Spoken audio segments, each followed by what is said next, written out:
I made my own AI as powerful as ChatGPT, and in the next 3 minutes, I'm going to show you how to make yours.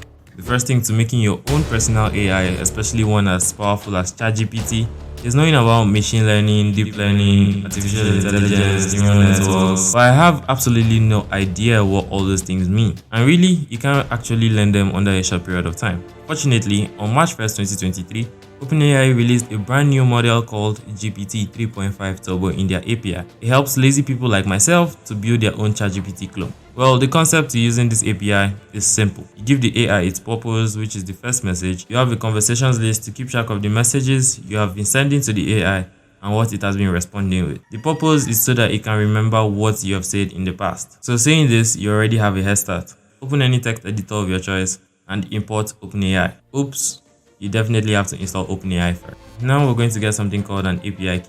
Otherwise, you're not going to be able to access this API. To get that, go to platform.api.com/account/API keys. Make sure you already have an account, quite obviously, and then create a new API key.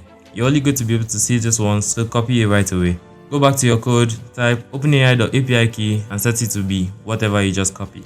Now we've done authentication, let's start some conversations. Make that conversations array I was telling you about, and the instruction by default is going to be the first value. It's going to be a dictionary with two values that has role and content. So the role being system and the content can be whatever you want that API to be specialized in. For example, if you want like a sportsman AI, you are a helpful assistant for anything concerning sports and history of sports. You can customize this to whatever you want. But for now, I'm just going to be general and say you are a helpful assistant. Next, we create a function that will allow us to add messages easier the next time.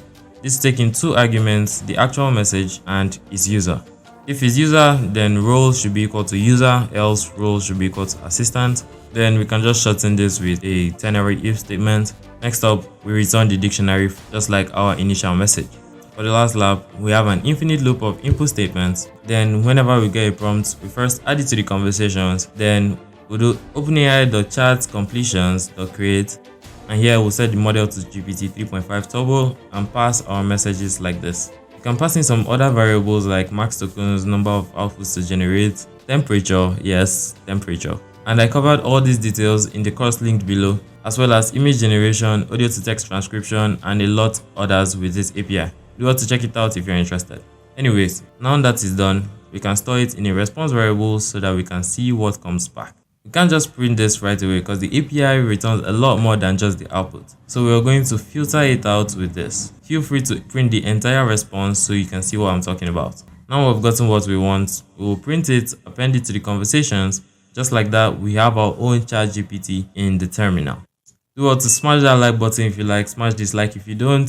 If you're not seeing this channel for the first time, it's the gods that are literally telling you to subscribe.